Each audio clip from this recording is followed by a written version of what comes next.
Right. Manisha, पहले तुम्हारे प्रश्न से हम शुरू करते हैं। तो तुम्हारा यही प्रश्न था, बात तुम्हारी यही प्रश्न थी कि मेरा मार्ग जो है वो प्रेम का है।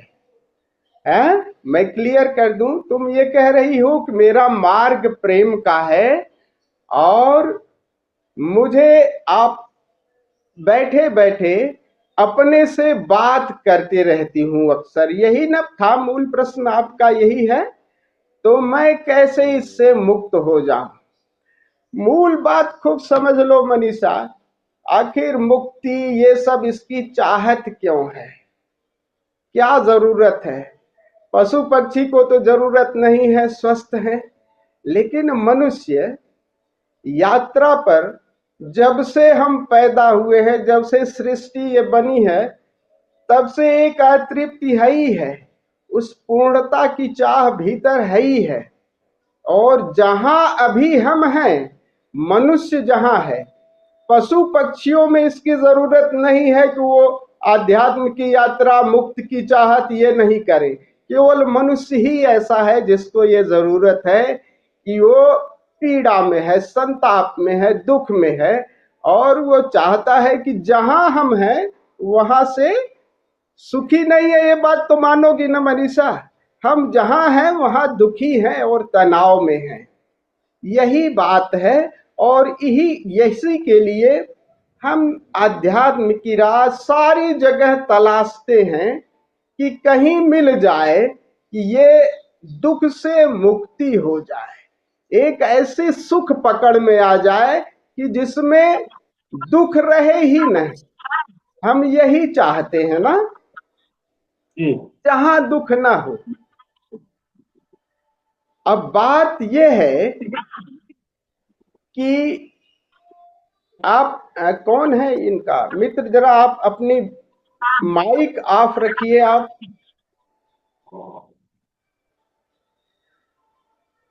तो बुद्ध के वचनों को जरा सुनिएगा मनीषा, कि बुद्ध कह रहे हैं, बड़े वैज्ञानिक हैं, तब आपको बात समझ में आ जाएगी, फिर आपकी बात पर आऊंगा।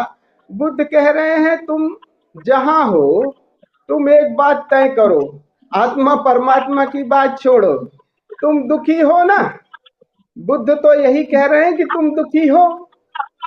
और जब दुखी हो तो कह रहे हैं बुद्ध अगली बात कि तुम उसका कारण भी है, और कारण है तो दुख का कारण है, और दुख का कारण है उसका निवारण कर दो, और निवारण कर दो तो तुम वहीं हो, तुम उसी में हो।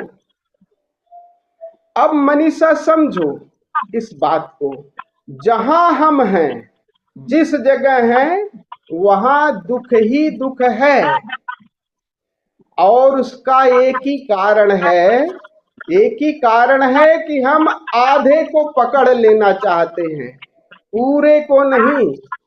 और होना हमारा आकार और आकाश दोनों से मिल के बना है, हम दोनों एक साथ हैं।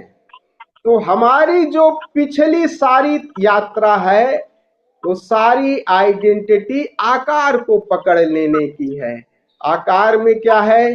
शरीर है, विचार हैं, भावनाएं हैं, ये सब हैं। हम इन्हीं को पकड़ लेते हैं, और जब इनमें परिवर्तन होता है तब दुख होता है। क्या ऐसी कोई जगह है? क्या हमारा एक भाग ऐसा भी है कि जो शाश्वत है, आकाश जैसा है?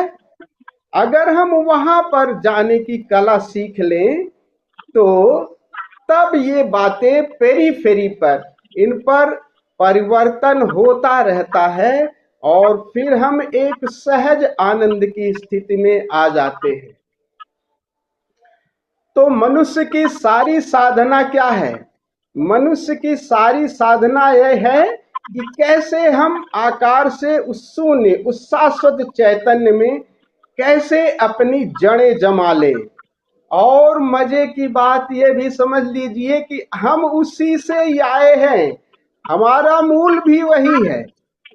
ऐसा नहीं है कि कहीं उसे पाना है, हम उसी में हैं, उसी में है, अपने मूल से हर बार उसी से जन्मते हैं, हर बार उसी में, फिर उसी में मृत्यु होती है।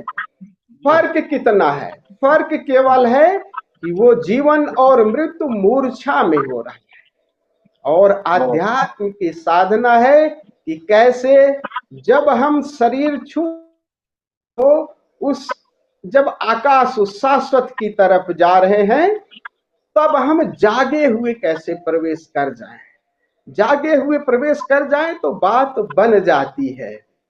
तो ये सारी साधना मनीषा इसी बात की है।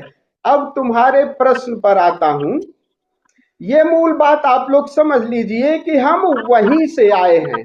तो साधना का मतलब है, साधना का मतलब कुछ पाने जैसा चलोगे तो दिक्कत हो जाएगी। कुछ पाना नहीं है, बल्कि अपने को ही देखते जाओ। जो भी तादात्म्य आपने शरीर से, मन से, विचारों से, जो सामाजिक जो आइडेंटिटी आपने बना ली कि जो उधार ज्ञान है, उनको डिस्क्लोज, उनको एक एक करके उघाड़ते जाओ, उघाड़ते जाओ। जब जैसे ही तुम कोरे हो जाते हो, तब तुम अपने उसी मूल में ही हो। इसलिए कुछ भी पाने जैसा नहीं है। ये बात मूल समझ लीजिएगा, वो सबके भीतर वो है। बस हमें क्या करना है? हमें प्रयास यही करना है कि हम में जो कुछ तादात्म्य है, जैसे ऊपर कचरा हो ना, साफ सफाई कर दो किसी दर्पण की और सफाई कर दो तो साफ हो जाता है, उसमें पूरा चेहरा दिखाई देना जाता है।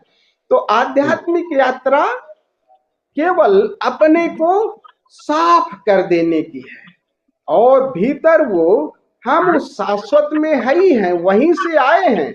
तो कुछ पाने जैसा नहीं है। अब तुम्हारा प्रश्न यही है ना कि हम कैसे, हमारा प्रेम का मार्ग है, हम इसको कैसे, इससे कैसे यात्रा करें। और उसके साथ ही तुम्हारा ये जुड़ा प्रश्न है कि हर वक्त मैं अपने से बात करती रहती हूँ। ये दोनों संयुक्त बात है। तो एक बात तुम्हें सुझाव दूंगा कि जो बात करती हो, जो बहुत मल्टीपल थॉट्स आते हैं, उसके लिए तुम एक काम करो। देखो, जब तुम प्रेम में हो, कोई प्यारा हो, तब तो विचार नहीं आते ना। तब आएंगे विचार क्या? बहुत प्यारा कोई सामने हो, कोई सुंदर दृश्य हो, तब विचार नहीं आते। विचार तब आते हैं जब या तो खाली बैठी रहो, या जो भी कृत्य कर रही हो उसमें तुम्हारा मन इन्वॉल्व न हो। तो मैं तुम्हारे लिए सजेशन दूंगा कि उन विचारों से, जो मल्टीपल थॉट्स आ रहे हैं, उनसे मुक्त होने का ये तरीका है कि अभी जो भी कार्य कर रही हो उसमें मजा लेना शुरू करो, उसमें इंजॉय करना शुरू करो, तल्लीनता खूब साधो, खूब आनंद के साथ उसको, और सरलता से शुरू करो। जिसके साथ तुम किसी प्यारे फूल को देख रही हो, कोई भी कृत्य कर रही हो, स्नान कर रही हो, खाना खा रही, जो भी कुछ कर रही हो, उसके साथ उसमें डूबो, रस लो। खाने का, नहाने का, चलने का, फिरने का, किसी भी काम कर लो, और काम ये शुरू सरलता से करो, ताकि एक के साथ अगर तुम्हारा रस जड़ जाए, तब ये विचार आपके मल्टीपल थॉट्स जो है खत्म हो जाएंगे धीरे धीरे। तो वर्तमान में पूरी तल्लीनता के साथ जीना सीखो मनीषा। ये तब विचार तभी आपके मुक्त होंगे। नहीं तो अगर वर्तमान में आप वर्तमान के साथ जो अभी हो उससे नहीं जुड़ोगे तो विचारों में खोई रहोगे, बहुत सारे विचार आपके आते रहेंगे। अब आपका दूसरा प्रश्न है कि मेरा मार्ग प्रेम का है। मार्ग कोई सा भी हो, चाहे प्रेम का हो, चाहे ध्यान का हो, चाहे कर्म का हो, सब में एक बात खूब समझ लीजिए। प्रेम का मतलब है कि कोई प्यारा हमारे सामने है, हम उसके साथ यात्रा करना चाहते हैं। प्रेम का मार्ग, भक्ति का मार्ग, नृत्य का मार्ग, लेकिन सब में एक कॉमन बात समझ लीजिए, प्रेम का मार्ग है आकार से प्रेम करो, किसी प्यारे से प्रेम करो, और कोई ऑब्जेक्ट सामने, कोई प्यारा सुंदर फूल है, कोई प्यारा, उससे प्रेम करो, पूरी भर आंख फेर प्रेम करो। लेकिन ध्यान रखो, प्रेम अपने से भी करना सीखो। राइट, समझिए, बात को समझिए मनीषा। प्रेम करो सबसे, यही मार्ग बना लो। जो इंद्रियां बाहर हैं वही तुम्हें भीतर ले जाएंगी। चूक कहां हो जाएगी? जब तुम ऑब्जेक्ट से प्रेम करोगे, अपनी सब्जेक्टिविटी से नहीं प्रेम करोगे, तब दुख और पीड़ा रहेगी, संताप रहेगी। दूसरा ऑब्जेक्ट उपस्थित है जो आपको बहुत सुंदर लग रहा है, वही कान, वही आंखें आपका द्वार बन सकती हैं साधना का। आओ, अब उससे मुंह मत फेरो, उससे दृष्टि मत फेरो, और भर ऊप निहारो, खूब प्रेम करो, ऊर्जा को खूब बहने दो। फिर धीरे से उसी होश को, उसी ऊर्जा को अपनी तरफ, उस तीर को मोड़ो। तो तुम भी तो हो। ऑब्जेक्ट जो तुम्हें प्यारा लग रहा है वो तुम्हारी वजह से लग रहा है। तो आधे को छोड़ मत दो, अपने को विस्मृत मत कर दो। दूसरे से प्रेम करो, खूब डूबो, लेकिन दूसरा भी, दूसरे पार्ट को जब हम भूल जाते हैं तब दिक्कत होती है। तुम अपने से भी प्रेम करो, ऑब्जेक्ट से अपने पे लौट आओ, और अपने को, अपनी देह को देखो, अपने देह से प्रेम करो, अपनी श्वासों से प्रेम करो, अपने विचार और भावनाओं से प्रेम करो। देखो, प्रेम करते करते तुम और गहरे जाती हो, एक शून्यता तुम्हें मिलती है, उस शून्य आकाश से प्रेम करो। ये क्रमशः यही इंद्रियां आपको भीतर ले जाएंगी। ध्यान की ये कला सीखो, और कला वहीं से आएगी, वही प्रेम ही आपको ध्यान का द्वार बन सकता है। तो ओशो कहते हैं कि मेरे मेरे आध्यात्मिक यात्रा के दो पंख हैं, पक्षी हैं, एक प्रेम और ध्यान का मार्ग। हर प्रेम से आपको ध्यान आना चाहिए, और हर ध्यानी व्यक्ति को अगर प्रेम नहीं पैदा हुआ तो समझो कुछ गलती है। तो मनीषा, तुम्हारे लिए, अगर तुम प्रेम के मार्ग को चुनती हो तो भर करके खूब नृत्य गाओ, गीत गाओ, किसी प्यारे से प्रेम करती हो, प्रेम करो, सब करो, लेकिन उसमें अपने को मत भुला दो। खूब खूब चेतना के तीर को बहने दो दोनों तरफ, और अपनी तरफ लेटाओ। गलती वही होगी जब तुम सारी चेतना ऑब्जेक्टिव ओरिएंटेड कर दोगी। जब दूसरे पे, अपने से प्रेम करो, वही प्रेम आपको ध्यान बना देगा, वही प्रेम आपको ध्यान की तरफ ले जाएगा। और एक बार ध्यान की तरफ ले जाए तब आनंद, वो तीसरी स्थिति पैदा हो जाएगी आपको। मनीषा, ये दूसरा तुम्हारे लिए प्रश्न है। तो मार्ग कोई भी है, समझो, उसको कहते हैं ना, एक उनका वचन है, एक उनकी बुक है, बह तेरे हैं घाट। बहुत सारे घाट हैं।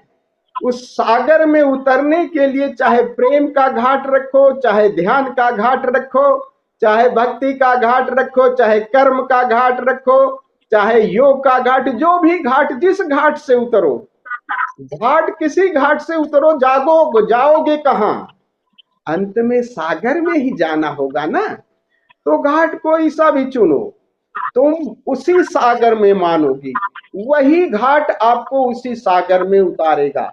तो प्रेम जो सहज है तुम्हारा, वही तुम्हारा मार्ग बनेगा। लेकिन ध्यान रखना, हर प्रेम ध्यान का मार्ग होना चाहिए, और उसमें एक ही बात है, चाहे प्रेम हो चाहे ध्यान हो, बिना होश के, उसमें अपने को, बिना होश के बात अधूरी की अधूरी रह जाएगी। होश, जब दूसरे के साथ जुड़े हो तो एक साथ एक पे आ जाओ, और फिर अपने साथ जुड़ो, और एक बार दोनों तीर बराबर गति करेंगे, तब वो तीसरा बिंदु पैदा होता है, साक्षी का। और फिर वो तीसरी बात, फिर वो एक तल्लीनता घटित होगी। तो ये मार्ग तुम्हारे लिए है और इसको तुम साधना बना सकती हो इसको। और देवपार्थ जी हैं, इन सबसे तुम ध्यान की विधियां सीखो, नृत्य को ही अपना मार्ग बनाओ, प्रेम का ही अपना मार्ग बनाओ। फिर से कह रहा हूं, तो लेकिन उसमें अपने को विस्मृत मत कर दो। कभी बैठ करके अपने शरीर का मजा लो, कितना सुंदर कितना प्यारा। प्रेम चाहती हो तो अपने से भी तो प्रेम करोगी ना। अपना देह है, अपना शरीर है, अपने विचार हैं, अपनी भावनाएं हैं। अगर इस प्रेम के तीर को और भीतर की तरफ मोड़ा तो देखो वही प्रेम ध्यान में बदल जाता है। और जिनका ध्यान का मार्ग है, अगर बंद किए, आंखें बंद किए और भीतर शून्यता पैदा हुई, और वो शून्यता देखो विस्तार देती है, क्योंकि शून्य ही ब्रह्म है और वही शून्य ब्रह्म विस्तार सब में फैल जाता है। तो वही ध्यान क्या बन जाता है? प्रेम बन जाता है। तो हर ध्यान अगर प्रेम न बने तो समझो ध्यान गलत है। हर ध्यान अगर प्रेम में न बदल जाए तो वो समझो कि गलत है। और हर प्रेम ध्यान में बदल जाना चाहिए। तो मनीषा प्रेम कर रही हो तो प्रेम को ध्यान बनाओ। जो ध्यान के मार्ग में है वो ध्यान को प्रेम बनाए। ये दो पंख हैं। और ओशो ने हम लोगों को ये सबसे बड़ी चुनौती दी है कि हमें दोनों को साथ साथ साइमल्टेनियसली साधना है, प्रेम और ध्यान को। इसलिए हर ध्यानी व्यक्ति को बाद में खूब नृत्य करो, गीत गाओ, मानो छाया की तरह प्रेम आएगा। तुम ध्यान तुम्हारा स्वभाव है, लेकिन प्रेम आना चाहिए। जैसे छाया आती है ना शरीर के साथ, वैसे ही। और अगर प्रेम है तो ध्यान भी छाया की तरह आपके नृत्य में बाद में धीरे धीरे होश पैदा होगा। सामने किसी के साथ प्रेम कर रही हो तो अपने को मत भुला दो कि तुम भी हो। अगर भुला दिया तो गए संसार में उलझे। यही यही आपके लिए टेक्निक है, उसी को विधि बना लो। तो प्रेम को रास्ता बना लो। ओके मनीषा? कुछ बातें रह गई होंगी, फिर उठाना प्रश्न, फिर हम करेंगे। नाउ स्वाति। स्वाति है? स्वाति सिंह। स्वाति सिंह का ये प्रश्न है। स्वाति सिंह कह रही हैं, आई है क्या स्वाति?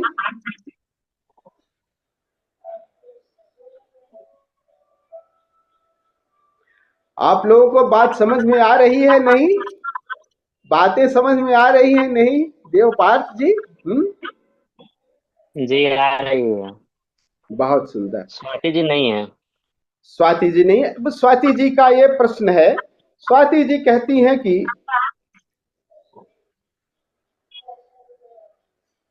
साक्षी के बारे में कह रही हैं। वो साक्षी की साधना कर रही थी।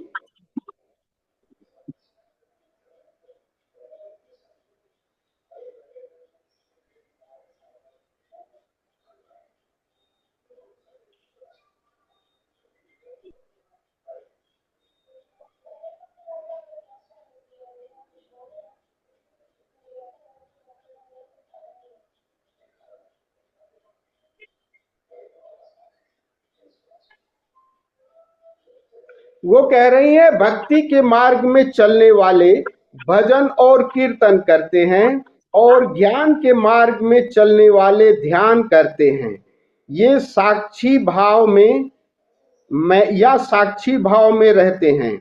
अगर भजन या कीर्तन को करने में भी इंटरेस्ट है और साक्षी भाव को भी प्रैक्टिस है, तो क्या भजन कीर्तन को करते हुए साक्षी भाव में निरंतर रह सकते हैं? तो ऐसा करना क्या भगवत प्राप्ति के लिए उचित होगा? यही चलाते रहें? ये प्रश्न था ना। और इसका उत्तर तुमने देवपाल तुमने दिया था ना इसका उत्तर। जी मैंने तो दिया था, साक्षी का उत्तर दिया था मैंने। हाँ, देखिए साधना कोई भी हो, साक्षी भाव और साक्षी दो अलग बातें हैं। साक्षी भाव का मतलब है जिसके लिए हम प्रयास कर रहे हैं।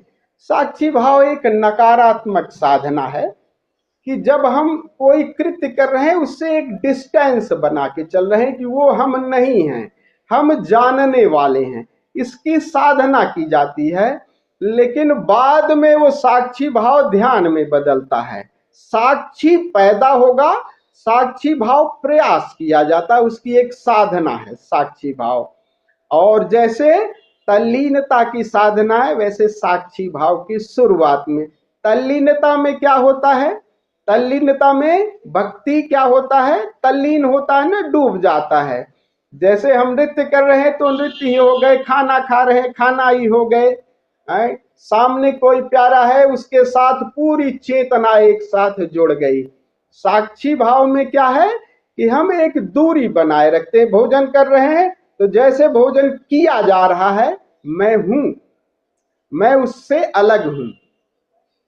तो ये कह रही हैं कि मैं नृत्य करते हुए दूरी बनाए रखती हूं। इनका कहने का यही मतलब है कि ओशो कह रहे हैं कि नृत्य जब कर रहे हो, ओशो कह रहे थे बहुत सारी बातें, लेकिन आप लोगों को एक रिकमेंड करूं मोस्टली कि साक्षी भाव सीधे थोड़ा सा बड़ा रूखा सूखा हो जाता है, साक्षी भाव साधने वाला बड़ा रूखा सूखा हो जाता है।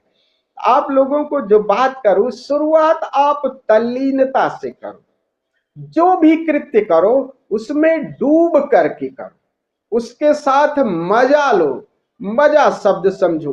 तल्लीनता में क्या होगा, तल्लीनता में आप जिस कृत्य को कर रहे हैं पहली बात तो आप एक में आ जाएंगे, आप बहुत सारे से एक का रस लेने लगेंगे। भोजन कर रहे हैं तो भोजन के साथ पूर्ण रस लीजिए, किसी कृत्य को कर रहे हैं कृत्य के साथ रस लीजिए, कोई प्यारा आ गया है फिर दूरी मत बनाइए, डिस्टेंस मत बनाइए, ऑब्जेक्ट के साथ खूब संलग्न हो जाइए लेकिन दूसरे पार्ट को मत भूलिए।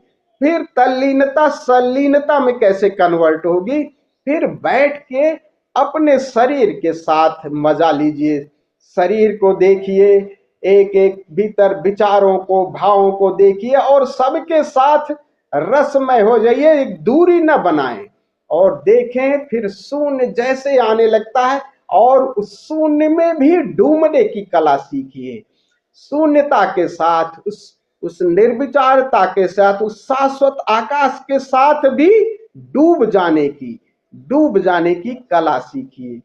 दोनों को साइमल्टेनियसली अलग अलग, पहले शुरू में अलग अलग साधिए। तो क्या क्या साधेंगे, पहले आकार के साथ, बाहर जो भी कृत्य हैं उनके साथ मजा लीजिए और भीतर बैठ करके अपने ध्यान में खूब रसमग्न होइए, तब वो साक्षी की बात आपको समझ में आएगी। बिना शून्य के साथ रसमग्न हुए, बिना ध्यान में उस शून्यता के साथ उस शाश्वत के साथ जब तक आप नहीं डूबेंगे, जब तक नहीं डूबेंगे तब तक आपको साक्षी नहीं पैदा होगा स्वाति। तो शुरुआत आपको आकार से करनी है, जहां हो पहले तो बहुत सारे विचारों से एक पे आओ, और एक पे आने का सबसे सुंदर तरीका है तो जिंदगी का मजा लो, जो भी है उसका आनंद लो, इंजॉय, टोटली टोटली इंजॉय करो।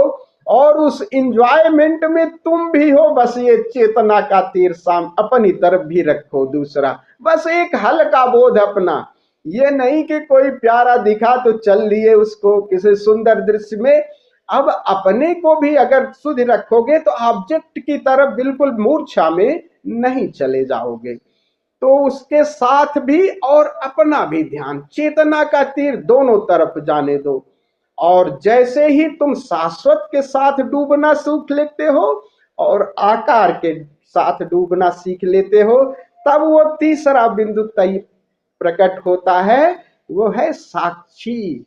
और साक्षी जब पैदा होता है तब जगत लीला की तरह होगा। लीला की तरह कब होगा जगत?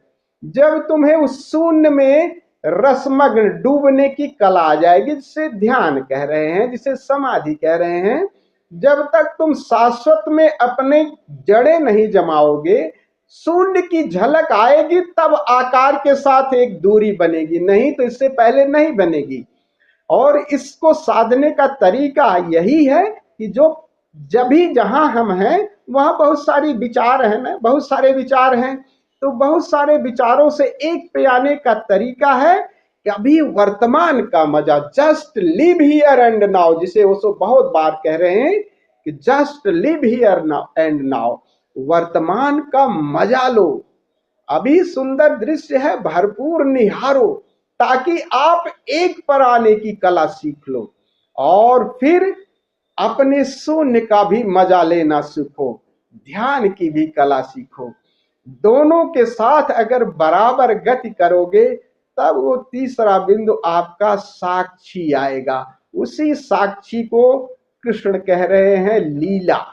लीला का मतलब है कि अब मैं शून्य में हूं, मैं शाश्वत चैतन्य हूं। जिसने जान लिया मैं शाश्वत चैतन्य हूं, तो बाहर आकार के साथ, विचारों के साथ, इनके साथ बस मजा ले रहा हूं। इस परिवर्तन के साथ मैं मजा ले सकता हूं। मेरा एक चेतना का तीर उस शाश्वत से जुड़ा रहेगा। साक्षी तभी पैदा होगा। और इसके पैदा होने का पहले बिना ध्यान के, जो तुमने कहा बहुत सही बात कही, ध्यान के बिना वो घटना नहीं घटेगी साक्षी की। तो साक्षी भाव की साधना आपको रूखा सूखा करेगी। तो मैं स्वाति को रिकमेंड करूंगा, वर्तमान का मजा लीजिए। जो भी अभी सामने उपस्थित है उसके साथ रसमग्न होइए, उसके साथ जुड़िए, उसके साथ एक हो जाइए। तो शुरुआत जो सरल है, जो तुम्हें प्रिय है वहां से करिए। आप स्नान कर रहे हो, फील इट, पानी की ठंडक, पानी को एक पे आ जाओ, उसकी ठंडक को बदन पे महसूस करो, मजा लो उसका।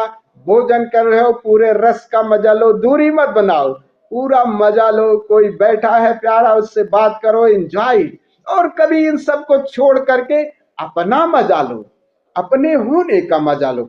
बैठ करके आंखें बंद कर लो, जस्ट क्लोज योर आईज, आंखें बंद कर लो, अपने शरीर को देखो, विचारों को देखो, ठहर जाओ और ठहर करके देखते देखते और शून्य में, और शून्य का भी मजा लो। एक बार शून्य में उस प्रभु की पुकार और प्रभु का प्रकाश दिखाई देने लगता है, तब आपको शून्य में ठहरने की आपको तब उस ठहराव आपका शाश्वत हो जाता है। बिना वहां शून्य में आपकी जब तक जड़ नहीं जमेगी, तब तब आकार के साथ को ये आता ही रहेगा, उसके साथ दुख सुख आता रहेगा, साक्षी तब तक नहीं सधेगा।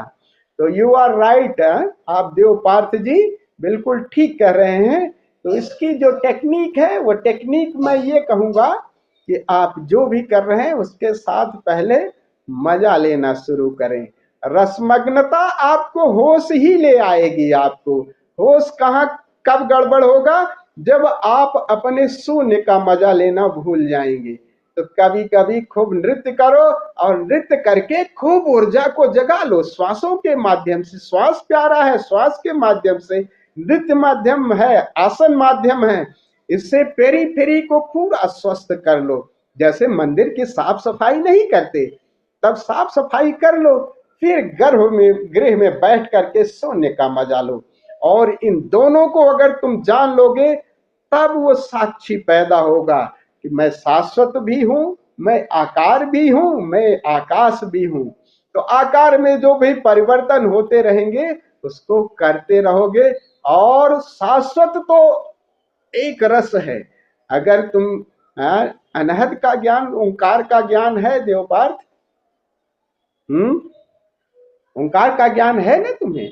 देखो, जिनको ओंकार का ज्ञान है, अब देखो ओंकार क्या है? शाश्वत का संगीत है। और शाश्वत का संगीत क्यों, बाहर कोई गड़बड़ी हो गई, बाहर डेथ है, मृत्यु है, वो तो प्रभु अपनी टेर सुनाए जा रहा, उसमें कोई परिवर्तन होता है क्या? तो बिल्कुल मधुर से अपनी टेर सुनाया जा रहा है। तो वो सदैव वो है एक रस, वो बज ही रहा है, वो प्रकाश है ही है, शाश्वत चैतन्य है ही है, शून्य गगन है ही, एक शून्य का संगीत बज ही रहा है, और वो हमारा मूल है। तो एक बार मूल में अपनी जड़ हमारी जम जाए तो आकार के साथ जो परिवर्तन हो वो होता ही रहेगा, और तब वो साक्षी की कला आपको आ जाएगी। देह गिरी, मन गया, विचार गया, कल कोई पीड़ा हुई, दुख संताप हुआ, अरे आकार के लेखे हुई, शाश्वत में कोई बदल क्या? परमात्मा कब तब भजन कम गा रहा है क्या? वो वैसे ही टेरे जा रहा है, वैसे ही पुकारे जा रहा है। यहाँ पे बाहर कितनी आफत है, झंझावात है, कुछ भी है, वो अपना संगीत छेड़े ही हुए हैं। जो एक बार आपको उस शून्य का संगीत सुनाई देने लगेगा तो बाहर चीजें खूब, ऐसा नहीं है जब रोने का मन है रो, हंसने का मन है हंसो, लेकिन इन हंसने रोने से उस संगीत का कोई फर्क नहीं पड़ता, वो अपना सुनाए जा रहा है, सुनाए जा रहा है, और वो तुम हो, तुम वो हो। एक बार वहां पर अपनी जड़ें जमा लो, तब ये बाहर भी रो गाओ हंसो लीला करो, यही तो लीला है, और इसी को साक्षी कह रहे हैं कृष्ण। तो ये साक्षी पैदा होगा जब आप अपने मूल से थोड़ा थोड़ा उसमें ठहरने की कला, शून्य ध्यान की कला सीखिए, तभी साक्षी आएगा धीरे धीरे। और साक्षी की जो स्वाति कह रही है कि साधना, वो थोड़ा बड़ा कठिन है, बड़ी रूखी है, रूखी सूखी है। I don't recommend it. Swati मैं तुम्हारे लिए रिकमेंड नहीं करूंगा। मैं कहूंगा कि वर्तमान में एंजॉय करो, वर्तमान का मजा लो, आकार का भी मजा लो और आकाश का मजा लो। और आकाश का मजा लेने के लिए स्वामी देवपार्थ हैं, बहुत सारे मित्र हैं। ध्यान की कला सीखो, कैसे शून्य के साथ रमा जाए, शून्य में निराकार के साथ, ओंकार के साथ, निरंकार के साथ, उसके साथ कैसे ठहरा जाए। वो शून्य के साथ अपनी यारी गांठो, शाश्वत के साथ अपनी यारी गांठो। मूल के साथ अगर आप जुड़ करके आकार से जो भी कृत्य करोगे वो लीला की तरह होगा, साक्षी। तो कोई भी करो, कोई भी करो, उसको कह रहे हैं किसी से भी शुरुआत करो, बात तो सभी आएगी। ध्यान से शुरू करो तो प्रेम पैदा होगा, भक्ति पैदा होगी। भक्ति से शुरू करो तो भक्ति, यानी भक्ति से शुरू कर रहे हो, प्रेम से शुरू कर रहे हो, चलो प्रेम से शुरू कर रहे हो तो आकार से शुरू करो, लेकिन आकार के साथ और गहरे जाओ। अपना भी आकार, आकार से पीछे भी, पीछे जो निराकार खड़ा है वहां तक चेतना के तीर को रुकने मत दो, वहां तक जाने दो। बस वही तक नहीं, मूर्ति पूजा तक नहीं, प्यारा सामने बैठा है उसी आकार से नहीं, उसके भीतर शून्य भी झांक रहा है, भीतर बैठे उस शून्य तक अपने चेतना के तीर को जाने दो। तो जैसे ही भीतर जाओगे शून्य के साथ जो परिवर्तन हो रहा है, दोनों को एक साथ जब देख पाओगे तब तुम्हें वो साक्षी पैदा होगा। तो स्वाति तुम्हारे लिए ये है कि किसी भी से भी चलो, लेकिन शुरुआत ये है कि पहले तुम वर्तमान के साथ जीने की कला सीखो, चाहे नृत्य करो, चाहे, लेकिन ध्यान करो। ध्यान और नृत्य जो भी करो उसके साथ रसमग्नता करो, और फिर वो तीसरी बात साक्षी पैदा होगी। उस शून्यता में जीने की, शाश्वत में पैठ बनाने की कला सीखो, तब ये आकार के साथ आपकी दूरी बन जाएगी। तब आप आराम से समझ पाओगे कि साक्षी है क्या, जिसे कृष्ण लीला कह रहे हैं कि जगत में सभी आकार के लेके परिवर्तन होता ही रहेगा। आज हम पैदा हुए हैं, फिर बड़े हो रहे हैं, बूढ़े हो रहे हैं, ये सब चीजें बदल रही हैं, लेकिन एक जो प्रभु पीछे शाश्वत पुकार रहा है, जिससे सारे आकार पैदा हुए हैं, वो एक रस है, वो शाश्वत है, और उससे संबंध बनाया जा सकता है। उसी की कला का नाम ध्यान है, उसी में डूबने की कला का नाम समाधि है। राइट। अब आते हैं तीसरे प्रश्न पे। तीसरा प्रश्न है दीपक जी का। दीपक जी है नहीं, और दीपक जी का प्रश्न था शायद, वो उनका ये प्रश्न था कि वो किसी स्वीकार भाव का किसी कृत्य को लेके कह रहे थे। उनका ये था। स्वामी जी, एक क्वेश्चन कर सकते हैं साक्षी भाव के ऊपर? एक मिनट बेटा, मैं इनका जरा उत्तर दे दूं, फिर तुम्हारा। हाँ जी जी। हाँ, फिर तुम्हारा प्रश्न ले लेंगे। वो बोल रहे हैं कि जैसे बोला जाता है कि सब कुछ प्रभु पे छोड़ दो, पूर्ण समर्पण कर दो। अगर हम पूर्ण समर्पण कर दे तो हम जो दूसरे लक्ष्य हैं जीवन के, या हम जो अपनी लाइफ पाना चाहते हैं, वो कैसे पूरा होगा, हमारे सपनों का क्या होगा, और पूर्ण समर्पण का क्या अर्थ है, कैसे होगा। बहुत ही मूल्यवान प्रश्न है ये लगभग सभी के साथ ये प्रॉब्लम रही है कि लगभग जो जो कृष्ण ने गीता में कहा कर्मण्येवाधिकारस्ते मा फलेषु कदाचन, और ये कर्म के फल को यानी स्वीकार भाव, समर्पण, सब कुछ छोड़ दो प्रभु पे, तो ये कह रहे हैं। और ये प्रश्न बड़ा प्यारा है दीपक का। और भूल कहाँ हो गई है लोगों को फल को, उद्देश्य को एक साथ जोड़ दिया है। कर्म का उद्देश्य और कर्म का फल, ये दो अलग अलग बातें हैं। दीपक जी खूब अच्छी तरह से समझ लीजिए, खूब अच्छी तरह से। और ये गीता का जो कर्मण्येवाधिकारस्ते, इसका गलत ढंग से विवेचना की गई है। तो कर्म का उद्देश्य और कर्म का फल दोनों अलग अलग हैं। समझो दीपक जी, जैसे अभी हम यहाँ आए हैं और जो लोग भी आए हैं वो एक उद्देश्य लेकर के, अब तैयारी तो किए होंगे ना कि हम चल रहे हैं, लैपटॉप लिए, मोबाइल लिए, समय देखे, ये उद्देश्य की तरफ बढ़ने के लिए वो कर्म तो किए ना। और पहले ही अगर समर्पण कर देते तो यहां नहीं आते, उसके लिए प्रयास तो किए। लेकिन फल, परिणाम देखिए, परिणाम अस्तित्वगत आता है। उद्देश्य में आप हैं, आप टोटलिटी के साथ कर सकते हैं। किसी भी परीक्षा की तैयारी कर रहे हैं, ये भी तैयारी है कि आज हम अपने प्रश्नों को सुनने के लिए यहाँ आए हैं। हमने जो प्रश्न किया उसके लिए आपने तैयारी की, मोबाइल चार्ज किया, सब कुछ किया कि ताकि हमारा सब कुछ रहे, इसके लिए आपने प्रयास तो किया ना। अब प्रयास करने के बाद अब परिणाम जो आएगा, वो परिणाम कोई जरूरी नहीं कि आपके हिसाब से आए। परिणाम मान लीजिए मैं बोलने वाला हूं, अब मैं ना आया तो फल आपके अनुरूप नहीं होगा। लेकिन अब ये सोच करके आप बैठ के, अब ये कर्म का उद्देश्य है। अब उद्देश्य ये है कि आप अपने तल पर जो भी कुछ करना उसको 100%, उसको 100% दें।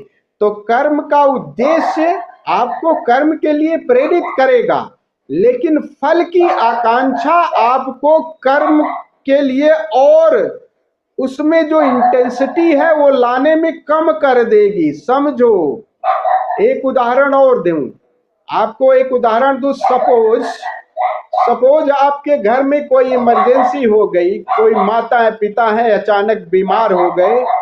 अब देखिए, अब वहां पे दो बातें होगी। उद्देश्य तो ये है कि आप तुरंत किसी अच्छे डॉक्टर को दिखाएं, किसी अच्छे को। उसके लिए तनाव लेना जरूरी है, उसके लिए। और चिंता क्या है, चिंता और तनाव में यही फर्क है। तो चिंता ये है कि तुम अब क्या करे, बैठ करके माथा ठोकने लगे, हाय अरे अब तो पिताजी की हालत खराब हो गई, अब क्या होगा, पता नहीं बचेंगे कि नहीं बचेंगे, वहां क्या करूंगा, कैसे करूं, मतलब कोई उपाय नहीं कर रहे हो। और ये पहले से ही परिणाम को सोच रहे, फल को पता नहीं बचेंगे कि नहीं बचेंगे, ये आएगा कि नहीं, रिजल्ट आएगा नहीं। ये सब बकवास बातें हैं। इससे बचो, इसी को कह रहे हैं कि फल से तुम बचो। तो उसके लिए लेकिन अपने कृत्य में पूरा टोटलिटी से करो। जो भी तनाव लेना है उसके लिए, कोई आपका प्यारा बीमार है, अच्छे डॉक्टर की बात करो और जो भी जरूरी चीज है वो करो। अब वहां जब सब कुछ आपने कर दिया तब छोड़ दो डॉक्टर के, यहां पर समर्पण की जरूरत है, यहां पर स्वीकार की जरूरत है। लेकिन शुरुआत में ही स्वीकार कर लो वो गलत बात है। किसी लक्ष्य को लेके चलो, वो देश में पूरा फल को अगर पहले ही तल पे समझ लोगे तब आप लक्ष्य में, उद्देश्य में आपकी इंटेंसिटी कम हो जाएगी।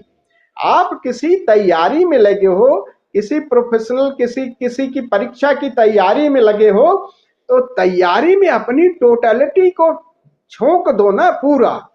हाँ, और अगर तुम पढ़ रहे हो, किसी की तैयारी कर रहे हो, साथ साथ ये भी सोच रहे हो यार पता नहीं पास होऊंगा कि नहीं पास होऊंगा, पता नहीं ये प्रश्न आएगा कि नहीं, पता नहीं कैसा एग्जामिनर होगा, पता नहीं कैसा होगा ये बात, अब ये बातें आपको उस पढ़ाई में व्यवधान डालेंगी। आप क्या वहां पे परीक्षा को, परिणाम को लेकर के उस पर जो चिंता रहेगी वो आपको वर्तमान में एकाग्रता नहीं लाने देगी। और जो परिणाम आएगा आपका वो भविष्य में है, उद्देश्य अभी है, कर्म का उद्देश्य अभी है, परिणाम भविष्य में आएगा। और परिणाम जो भविष्य में आएगा वो परिणाम बहुत सारे एक साथ मिले जुले हैं, उसमें कोई जरूरी नहीं।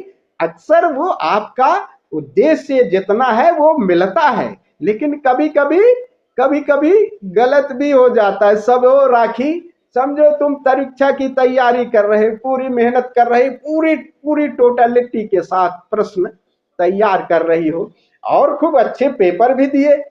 अब देखो तुम्हारा उद्देश्य तुमने पूरा किया पूरे ढंग से, लेकिन अब परिणाम आएगा, परिणाम एग्जामिनर के पास है जहां कॉपी गई हुई है, परिणाम आप पे नहीं है। अब उसका मस्तिष्क भी आपकी उस कॉपी पे इन्वॉल्व है। परिणाम कहां से आ रहा है? तो परिणाम एग्जिस्टेंशियल आता है, अस्तित्वगत आता है। कर्म का उद्देश्य आपके हाथ में है। तो अब क्या होगा, मान लीजिए कि तुमने खूब अच्छे प्रश्न किए और वो एग्जामिनर जो कॉपी जांच रहा है वो कॉपी जांचते जांचते आपकी जब तक कॉपी आई तब तक उसको चाय की तलब लगी और चला गया चाय पीने, और पत्नी से झगड़ा हो गया। अब पत्नी ने झगड़ा कर दिया, अब उसका दिमाग भन्नाया हुआ है, इतने आपकी तुम्हारी कॉपी आई, उसने काट पीट करके, अब दिमाग उसका भन्नाया हुआ है, परिणाम तुम पे आ रहा है, उसका परिणाम तुम पे आएगा। तुम हो सकता है उससे पहले वाला अच्छे नंबर ले जाए, लेकिन वो एग्जामिनर अगर दिमाग की खोपड़ी का गड़बड़ है तो वो परिणाम तुम पे आएगा। तो परिणाम एग्जिस्टेंशियल है, अस्तित्वगत है, लेकिन कर्म का उद्देश्य आपके हिस्से में है। लेकिन खूब ख्याल रखिएगा, अस्तित्व सदैव आपको मंगल की तरफ ले जा रहा है। अगर सब कुछ करने के बाद भी परिणाम आपके अनुकूल नहीं आ रहा है तो समझो अस्तित्व और कुछ बेहतर चाह रहा है आपको।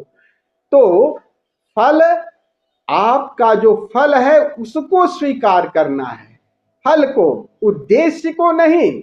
उद्देश्य के साथ यानी प्रयास और प्रतीक्षा, ये दो चीजें हैं। तो प्रयास अपनी तरफ से टोटल करिए, फिर फल की प्रतीक्षा करिए, फल फिर छोड़ दीजिए अस्तित्व पे, उसकी बात कर रहे हैं, उसके लिए स्वीकार कर लिए, उसके लिए समर्पण। पहले तल पे समर्पण नहीं दीपक जी, पहले तल पर अगर प्रयास नहीं किए तब फल तो वैसे भी नहीं आएगा। लेकिन फल कभी कभी प्रतिकूल भी आते हैं, कभी अनुकूल आते हैं, लेकिन अस्तित्व अनुकूल प्रतिकूल को नहीं, अस्तित्व आपको मंगल ही करता है। वो कभी कभी फेल होना या वो होना आपको कुछ शिक्षा दे जाता है।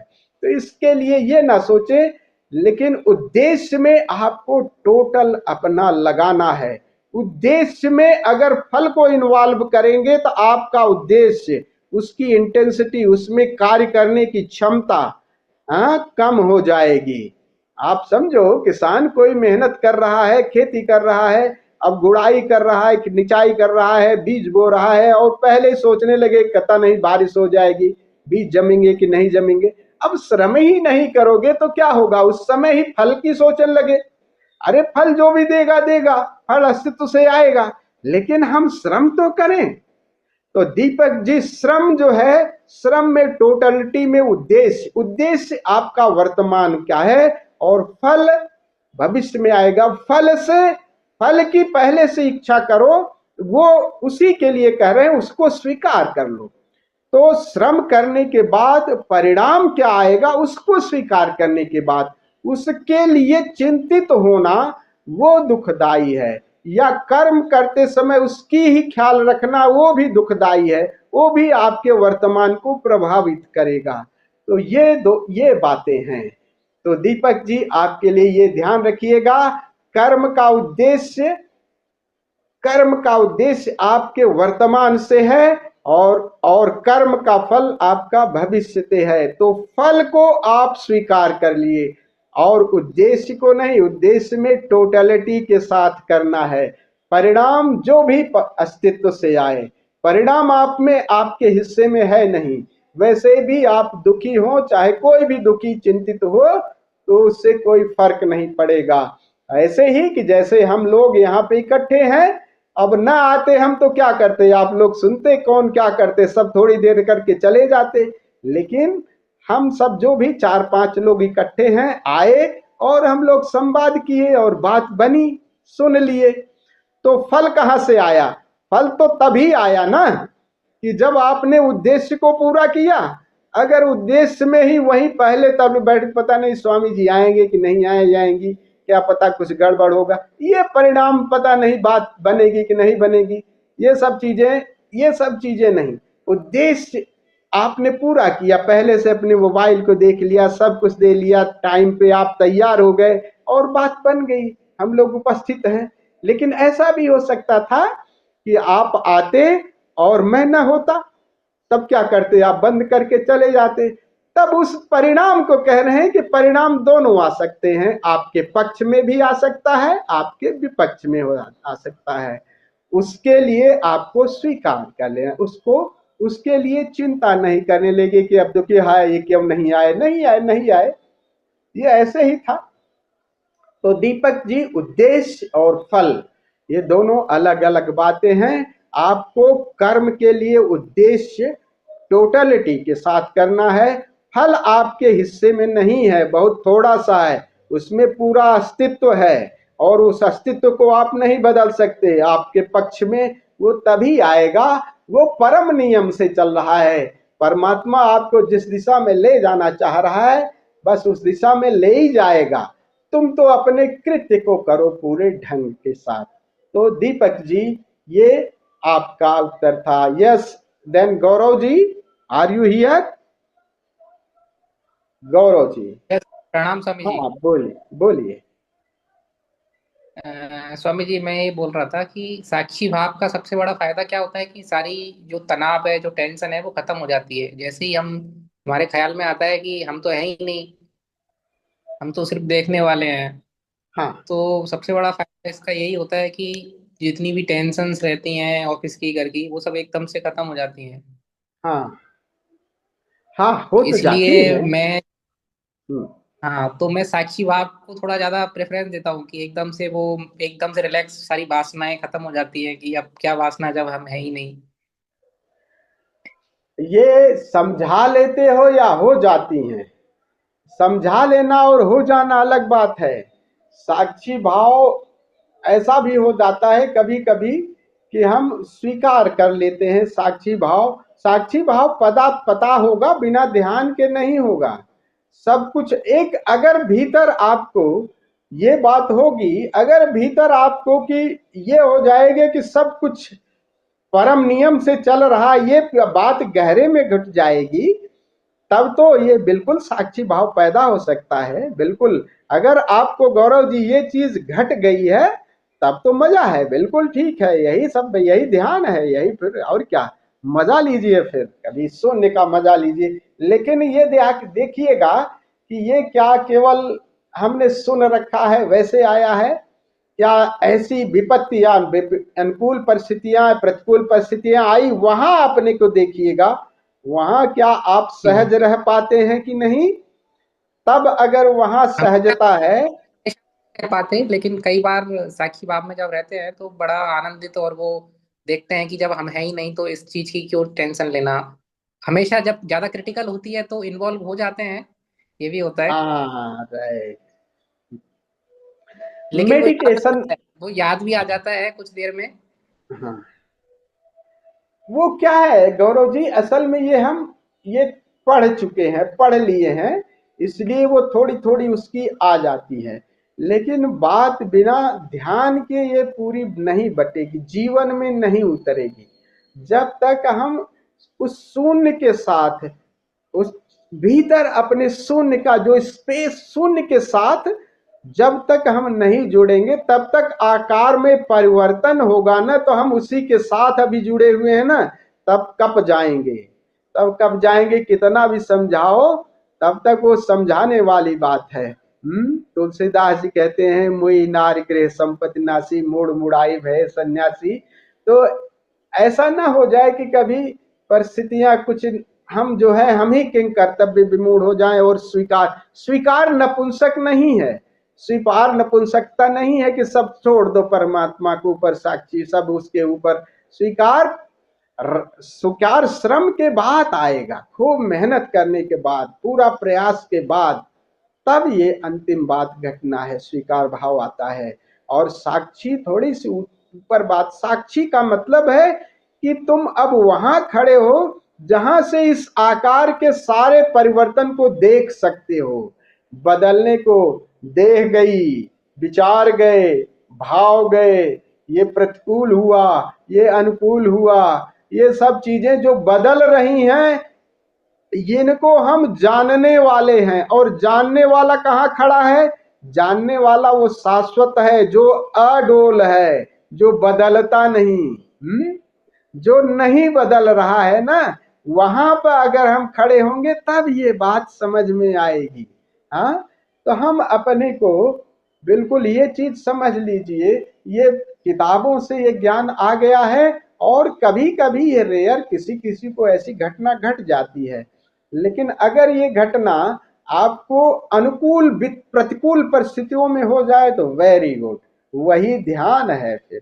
और फिर तो साक्षी वहां भी एकदम, एक समय मृत्यु घटित हो रही हो तब भी हम साक्षी रहे। साक्षी का मतलब है कि एक कदम पीछे चले गए ना, देह गई, विचार गए, अब मैं गया तब भी मैं खड़ा हूं, और फिर शरीर जाते जाते भी दे सके, यही तो मुक्ति है। और फिर जान, फिर तब क्या, फिर तो ये पता लगता है कि अच्छा मैं तो पहले भी था अब भी हूं, तो जाना कहाँ रे। और यही मुक्ति है, इसी को मोक्ष कह रहे हैं कि मैं था ही, बंधन तो हम अपनी मर्जी से ले लिए हैं, हा? अपनी मर्जी से ले लिए, अपनी मर्जी से हम मुक्त भी है, मुक्त ही हैं। तो हम ये जो स्वीकार किए हैं अपनी मर्जी से किए हैं।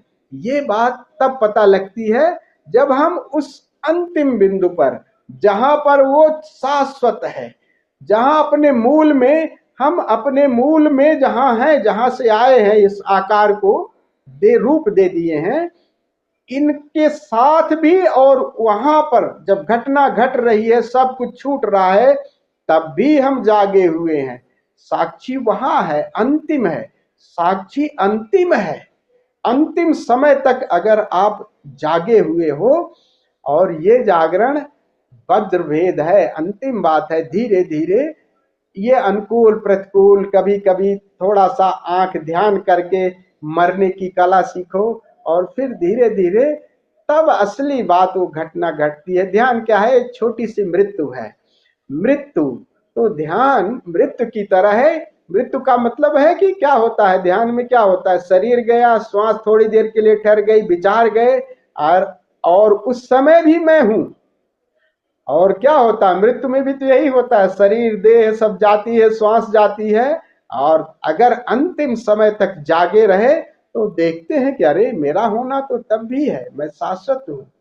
तो उसी उसी वही हमारा मूल है। उस मूल में जाने की कला का नाम ही ध्यान है, समाधि है।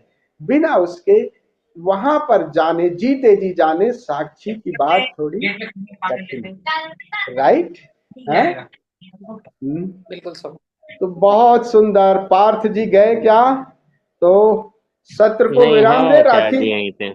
हाँ हाँ, तो विराम दे इसको, हाँ, सत्र को। हाँ, बाकी बाकी सभी लोगों का तो उत्तर आपने दे ही दिया, और कहने का हाँ ये मतलब है उत्तर, कि ये, हाँ ये जी, उत्तर मैं आप बहुत लोगों लोगों को। का, जी, हम्म, बहुत लोग क्या करते हैं ना कि लोग साक्षी और समर्पण को आगे पकड़ना चाहते हैं कि भाई हम साक्षी में होते हैं, हम हम्म, समर्पण में हो जाए, लेकिन साक्षी और समर्पण तो अंतिम बात है। लेकिन हाँ, लोग उसे पहले ही पकड़ लेना चाहते हैं, यहीं से समस्या चालू हो जाती है। हम्म, और साक्षी को तो जितना है, लोग सोचते हैं कि हम भाव करें साक्षी तो हम साक्षी में चले जाएंगे, लेकिन वैसा होता नहीं है। जब आप हम्म, ध्यान की गहराइयों में जाएंगे, जब आपका आकार से आपका मिलन होगा, जब निराकार से जब आपका मिलना होगा, जब आप निराकार को जान पाएंगे कि यही मेरा मूल स्रोत है, फिर वहां से साक्षी का जन्म होता है। फिर राइट आप राइट। आकार की ओर से देखना, समय के अनुसार देखना है, और जब निराकार की ओर से देखना शुरू किए तो वो साक्षी हो गया। लेकिन हाँ, उसी चीज को लोग सोचते हैं कि हम साध ले, साधने से नहीं पकड़ में आएगा, उसके लिए तो निराकार की ओर से देखना शुरू करना होगा। यस यस, बिल्कुल ठीक, बहुत सुंदर बहुत सुंदर। तो क्या किया जाए, इस सत्र को यही विराम दिया जाए। जी, बहुत बहुत धन्यवाद आचार्य श्री आपका, बहुत बहुत कि आपने सुंदर। सभी लोगों ऐसे का ऐसे लोगों को होगा। थोड़ा सा बट ध्यान रखिए, क्या होगा कि जी ये जो ग्रुप में दो दो शब्द डाल करके चले जाते हैं ना, उससे कोई बात जी नहीं बनेगी। बात ऐसे जी संवाद बिल्कुल। से बनेगी। तो जब भी लोग हों, दो चार प्रश्न हो, तो हम लोग इकट्ठे हो जाएंगे, संवाद। और तुम जी हो थोड़ा बिल्कुल, सा। और ये टाइम भी अच्छा है, 8 बजे के बाद सभी फ्री हो हाँ, जाते हैं। जब सभी लोग रहें साथ में। तो जी ये गौरव जी तुम्हारे लिए खूब ध्यान रखिएगा, अपने को टटोलते रहिएगा, क्योंकि हम ही अपने मित्र हैं, हम ही अपने दुश्मन हैं, दूसरा कोई नहीं जानने वाला है। क्या हम सही में साध पा रहे हैं, या ये बुकिश नॉलेज है, या थोड़ा सा ये चीजें हैं। ये नहीं है तो साधना में हम अपने को खूब तौलते रहें कि हम कहाँ खड़े हैं। अपने से कभी भी बेईमानी ना करें, और फिर एक ईमानदारी से उस यात्रा पर चलें। और जब चलने का, फिर चलिएगा। और बड़ी प्यारी बात कहे हैं, उसको कहते हैं कि और बाकी चीज तुमने सब कुछ पा लिया, सब कुछ पा लिया, तो लास्ट में खूब देखिएगा। मैं 70 साल को हूं, और लास्ट में देखिएगा जब सब चीजें छूटती जाती हैं तो कप जाता है मनुष्य। आपका धन, ये पौधा, ये वैभव, ये सब चीजें कप जाती हैं। ये जी चुनौती, इससे पहले कि हमारी देह विदा हो, हम जान के जाएं, और जान के जाया जा सकता है। जब कबीर कबीर जैसे लोग भी सम्राट की तरह मरे, और वो उदाहरण है। और क्यों नहीं, वो सब पे हो सकता है। वो कबीर, जिनको तो कुछ पता नहीं, कहते हैं ना, मस कागज छुए हो नहीं कलम गए हो, उनको कुछ पता भी नहीं था। और उनको जब वो प्रकट हुआ है, तो क्यों नहीं हम में, उसको हम कर सकते हैं। तो उसके लिए ये संग, तो दो चीज, गुरु प्रताप साध की संगत, गुरु का साथ होना, और ऐसा संग साथ रहे, ताकि वो आपकी जो समाज की आइडेंटिटी है ना, वो टूटती रहे, उसकी सुधि आती रहे, और उस यात्रा पर थोड़ा और प्यास जगती रहे। और फिर सुन लीजिएगा, और सब कुछ में पा करके आप सफल मरेंगे, तब भी आप जिंदगी दो कौड़ी की हुई। और इस यात्रा में अगर असफल भी मरे, तब भी यात्रा अगली भी वहीं से शुरू होती है। ये खूब ध्यान रखिएगा। तो ये चुनने जैसी है चुनौती, इस पर खूब हम लोग बात करते रहेंगे, खूब खूब। तो आज के सत्र को यहीं विराम देते हैं। आप सभी का बहुत बहुत आभार, बहुत बहुत शुक्रिया। नमस्कार जय आचार्य, श्री। जय अभी श्री। बहुत